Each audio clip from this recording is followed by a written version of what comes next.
We're a group of Gen Xers learning about our ADHD and neurodiversity later in life. Join us as we discuss interesting clips we find online and how they relate to our own life experiences. Welcome to This Is How My Brain Works.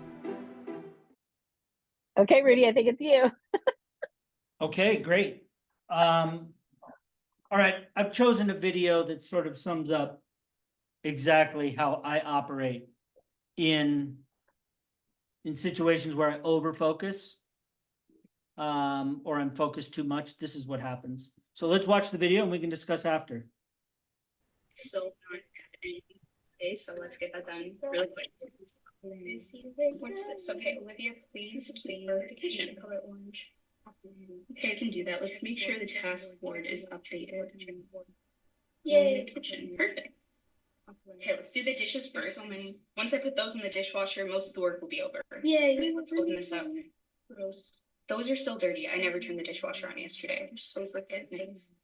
Okay, let's close this, start it, and we'll just hand wash the other dishes. I hate hand washing. Okay, so if I want to hand wash, I need the drying rack. Where did I put the drying rack? You're so irresponsible, you never put anything back in its place. Okay, well, I need to clear this stuff off before I can put the drying rack there.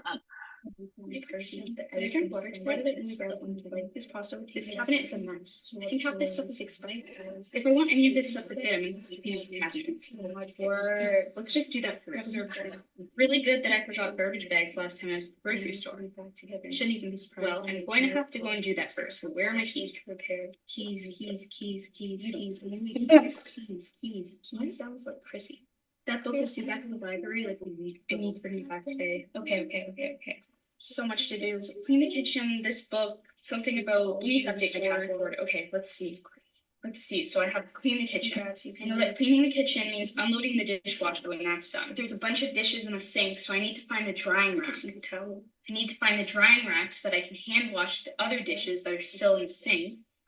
But I also can't put the drying rack on the counter until I clear off the counters. In order to clear off the counters, I need to clean out the cabinets to make room for the stuff that's on the counter. In order to do that, I need to go to the store and get garbage bags so that I can clear out the counters. I think I'm missing something. What am I missing? The book. I need to bring the book back. So okay, perfect. I just need to do 7 tasks to do 1.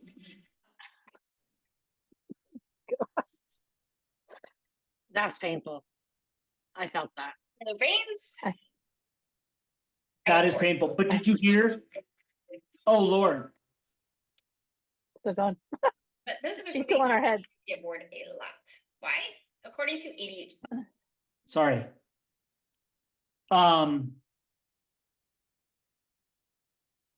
Did you hear that? Did you hear that? Like the underlying voice? Did you? Yeah. I mean, how? And even like watching, it's hard because there's like you can't concentrate on both voices. But that's what goes on in my head. That's how my brain works. And especially when I'm overfocused, like all of a sudden I'd be in that spice rack or that whole cabinet. I'd immediately be having to, right? So it takes me 7 tasks to just do one task. Yeah, Because I'm that's, there with you. you know, I loved it. That's exactly how it works for me. My question is, doesn't everybody's brain work that way? Nope. No, Really? Oh, I do not. no. I do not have consistent talking. I mean, I have listen, again, everyone will hear me say it a bajillion times, very rich and deep mind palace, but not constant talking. I have another friend who is an adult diagnosed ADHD, and she said that she just got a medication. She said, I've never in my life only heard my one voice until now. And I was like, what are you talking about? And she said, I have just, it's like constant hum of like voices and voices and voices. And I do not have that at all. I have a lot of visual stuff going on in my head, but I do not have that constant voice thing. That It's the makes same me, voice. that's maddening. It's my voice. It's not like, you know, Yeah. it's not like different It's not like voices. psychotic voices. Right. It's not like, well, I have a Richard and sometimes I'm Bart and sometimes I'm Melissa and sometimes like those are my friends. Not at all. No. It's just me going over the entire situation like she was, not out loud, but all those things kind of Yeah. going through my head Sarah, constantly. you have that? Sarah, you have that too? Not necessarily the voice, but the everything that she was saying. So like it would be my voice being like, "Oh, you've got to do this." Oh, as I would be doing something, I'd be like, a competing goal would insert itself obnoxiously, like and often enough of those things, and I just stop and don't do any of them. And that bored, I don't have one of those at all. I will have to say, where I find that I become the most distracted in a similar version is when I'm managing email or whatever. And, so someone's emailed me and they said, "Hey, Krista, can you check on this?" I go to check on this. And then all of a sudden, like, oh, look, Yeah. I forgot to do check up. So definitely when I'm online, I really have to have a space. I have this really, where is it? I'll show you. I got it at Target, I think. I have this I have this that I always have with me, which is it's like a daily planner, and it has like tasks, motivations, notes, and it's just the things that I can start to like quickly jot down if I'm starting to sort of spiral into too many little projects at once. But it's not an inner auditory hum, which is what I would describe that was. Like it was almost like there was so much going on. It was like it's just a constant hum. Wow, that's a Right. lot. I do not have a constant hum. I will say that. I do not have a constant hum, but it's like a bingo game where they're ready to pull the next number, and that thing is going, and those balls are just going around and around and around. And for you, Krista, I would assume when they pick a ball, everything stops. Here's the ball. Right? Yeah. For me, it's like they're still spinning the thing. B7, and that thing's still spinning. You know what I mean? Yeah. I'm like trying to find out B7, but they're spinning it's not all the time, and it's not a constant hum, but there are times where things get spinning because more and more information is coming in. Mhm. And just like the video, I'm creating more work for myself. I see my husband do that a lot. Like for no reason. Yeah. And the crazy thing is that the brain is like, this is the best avenue to get this done. You got to do this, this, and this, and then this, and come back. And like, you're convinced, your brain convinces you, because that's what we do. We try and find the best avenue, the most efficient way to do something, because it's creative and cool, like that's what's going on. And then the next thing you know, you've got a pile of crap behind you strewn like breadcrumbs, like, oh, now I got to pick that up. And then, it's like, it's just creating work for yourself. But that's how we do it. It feels more rewarding like this. You see how I did that? I did this, and I cleaned that up, and I got that. Meanwhile, it took you 7 hours, but it was a good accomplishment when you could have just done the one thing. There's so many things that fall it. There's perfectionism. There's perfectionism is one of those things that is a roadblock in trying to find the perfect way to get. I know, Sarah, you talk about that often, about your brain is sometimes occupied with the best solution to a problem and thinking that your solution is so perfect and so great. And for me, same thing, but because I'm going so quickly and I'm like, oh, this is how exactly it should be done. But I think sometimes too, Rudy, it's like, it took me so much, this is what I find when that happens. It took me so much energy to actually get this thing started, that if I'm here, better do it right, because it's going to take me months to get back to the point where the muse hits me to want to do it again. Unless it's for me in crisis mode. Like if like cleaning something, doing a deep clean on something is like, oh, it's just not going to happen until it breaks. And then like, oh, well, now we're going to deep clean it. So if you're in there, you're like, I got to now just like do it. Right. I'm here. When in I'm Rome. here. It right. took me 3 months to get here. So. And all these other things have to happen anyway. Like the counter does need to be cleaned. And if the counter needs to be cleaned, then the cabinet needs to be cleaned. And, to right. her. And that's the voice. Those are the voices that are going on in my head. It's like, reminding me like, okay, you're here now. We should take those glasses out and get rid of the ones that, you know, bother us that we never use, and we don't like these glasses, and let's get rid of those mugs and let's switch this over here. We've been wanting to do it forever. Let's do it now. We're here. It just always seems to happen when you also need to be out the door in 5 minutes because you've got someplace to be. Of course. That's the thing that makes me crazy with my husband. You'll hear me say things like, now? I mean, do we need to do that now? Right, of course. I'm always being told that. Like, do you really want to do, like, I'm going to the store to get this. Do you really need to? Like I mean, now? it's so, there's so much, it's like doing without thinking, like thinking things through, because the brain's working so quickly to find a solution. Once you found a solution, you're like, boom, you're going. But so often we don't take the time. For me personally, my brain doesn't have the patience to settle down and to say, you know, have a conversation like, do you really think this is the best way of doing this? I mean, you're going to find yourself creating this mess and this and this and this. It's not that often that my brain is like, look, you don't need to do this right now. It can be done tomorrow, because if you do it right now, one, you're going to probably leave a mess that you're going to have to clean up later because you have an appointment to go to in 10 minutes. Right? Like, those are the thoughts that are going through my head. Like, the other Jason saying, like, don't do this right now. don't get into this. You know, you're getting yourself. And then the other one's like this. No, I got it. I can do it. I got a couple, you know, it's that sort of, that's what's in my head. I saw a meme today that it was just like me having to start a live training with 100 people already waiting for me while I'm shirtless and still in 2 minutes while I'm shirtless in my kitchen and still need to make myself a pot of coffee. Was that a dream? You know, no, it was a meme. It was a consultant. She was like consulting with ADHD is what it was.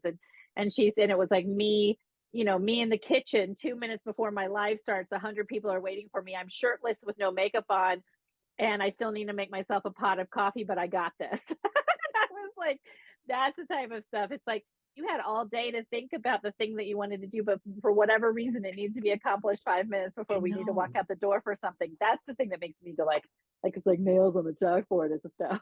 Like, why now? Didn't we discuss that our brains work so much better when we're up against it? Sarah, totally. I know you mentioned that. When you're totally. And Krista too. Yes. Yep. 100%.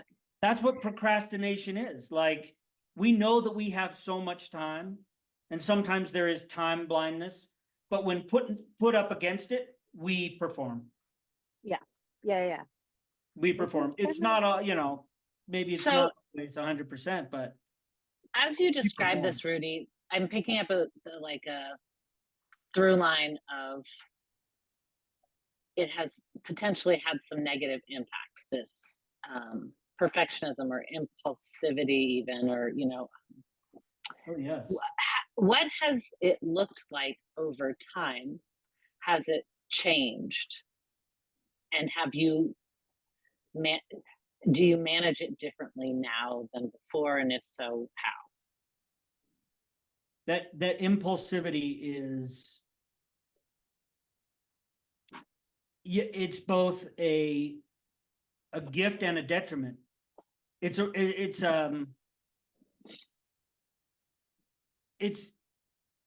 my brain is already going somewhere before it has a chance to work through it, if you know what I mean. If faced with a challenge, like right in front of me, you know, a challenge, my brain goes somewhere that is ineffective.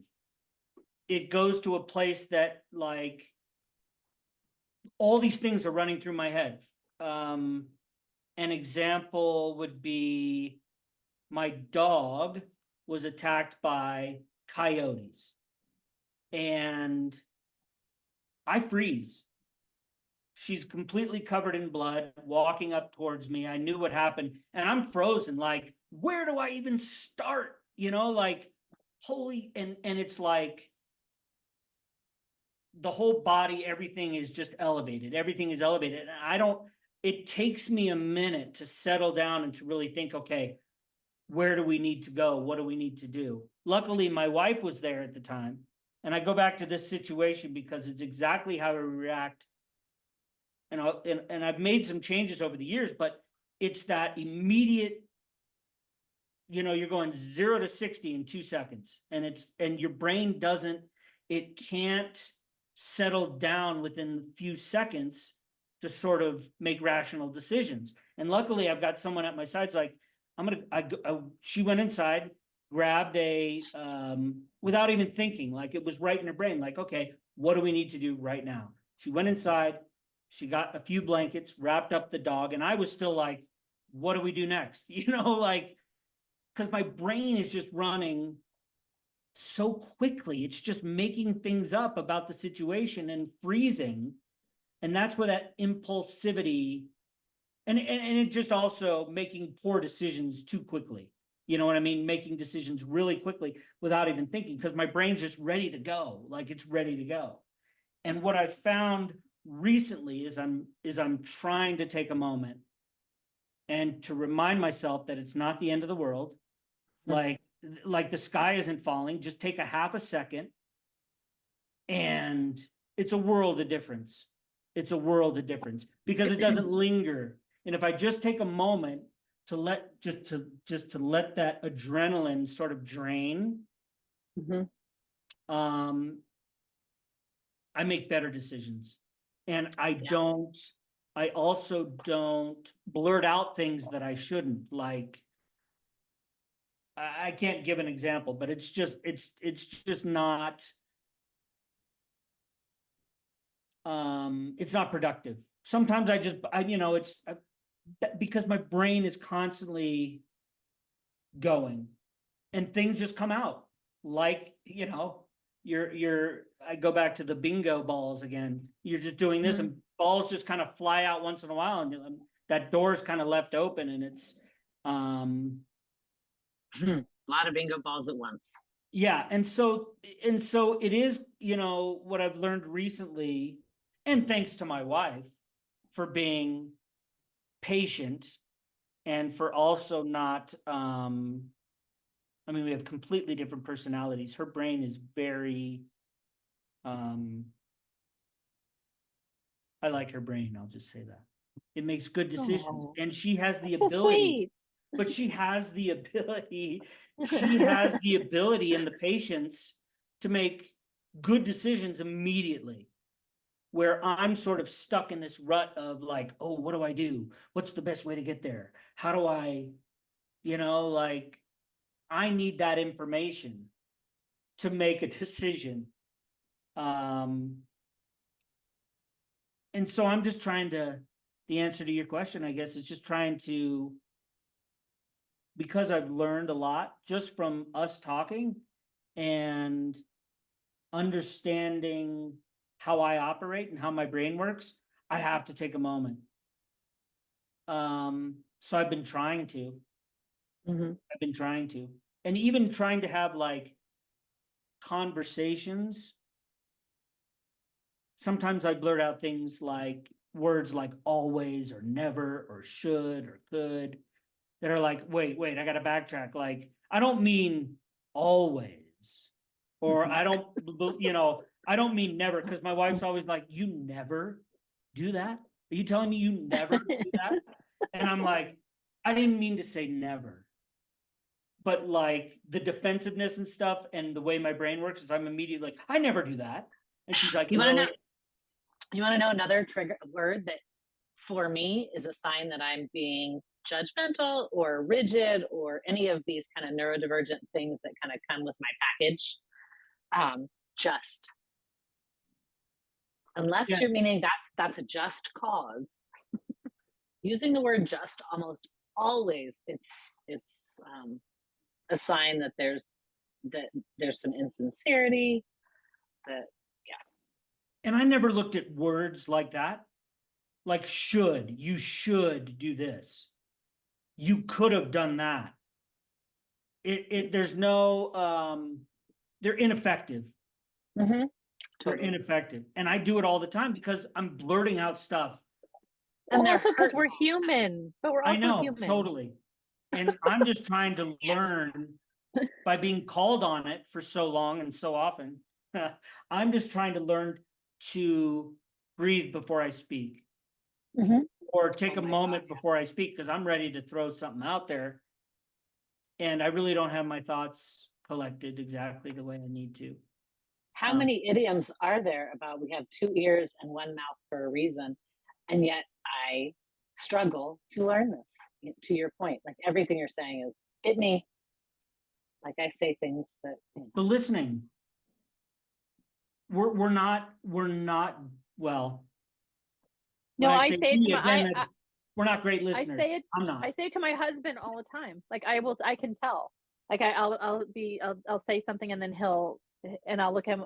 He'll say something back to me and I'll look him and go, can you pause a second and focus on me? Because I can tell he sort of maybe slightly heard what I said, but didn't really.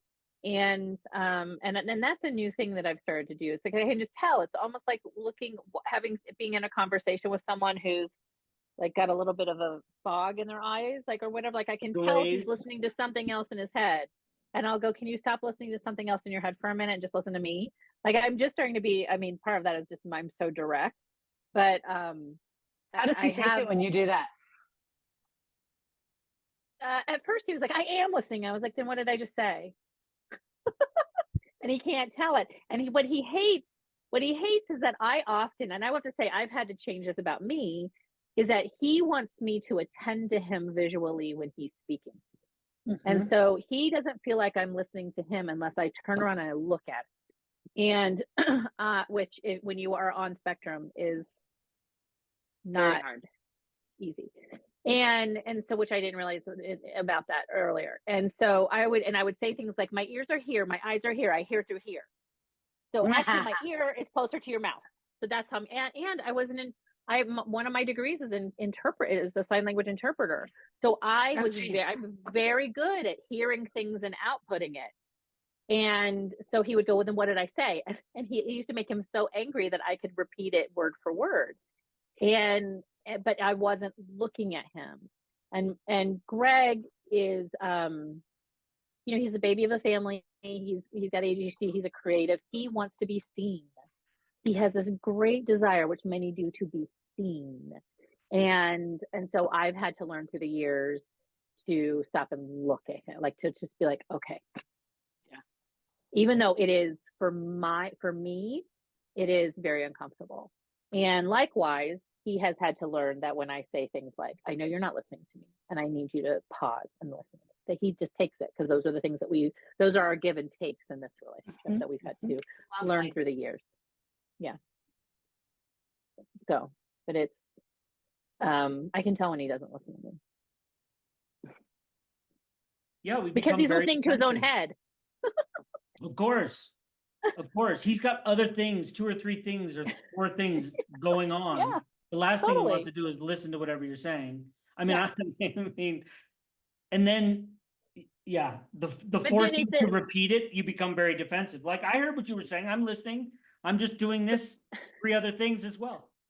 But on my side, I have a fundamental anxiety around spinning around information more than once or twice. So if people aren't listening, and you have to, like, if I'm in a classroom, and when I was younger and someone asks a question that was just asked 3 times before because they weren't listening, it literally, like, there's a rage of wasting my time inside of me that I've had to really work on. Just a full rage of, why didn't we listen to it the first time? The information was there, and now we're just wasting time and spinning. Those things were very hard for me growing up. So for me to be, and I used to watch my mother with my brothers who have ADHD. And my mother was a special education teacher, and I used to watch her say things to my brothers, the same thing, 3 or 4 different times, but in slightly different word order. And I used to be like, I just enraged, like, why are we doing this? So for me, again, part of that, like, can you, instead of getting mad and having to repeat it again, for me to say, to be able to look at him and say, this piece of information is really important for tonight. Can you please pause your brain and let them focus on me for 30 seconds? Is a way for both of us to be able to exist without rage. Right? So, Well, and the other thing is the truth is I don't want to be seen as the one who wasn't listening to him, you know, and then have to ask a question that's like, where did you put the dishes now? I mean, she changes the kitchen around a lot, and it makes me uncomfortable because then I go into the kitchen and I can't find a peeler. I can't find the frickin' peeler. I'm like, and I don't want to ask her. So I look through every drawer that it could possibly be. Everywhere. I look everywhere. And then it's that moment where I can't find it and I have to go ask her. And she's like, I told you I put it in you know, like I know she told me where, but I don't want to look like I wasn't listening. I know she told me yesterday where she put that. right. And now Why I've does got she to ask her because I wasn't. Arrange the kitchen. Why does she rearrange the kitchen? Why? If you want the answer to that, I have no idea. It makes Oh my God.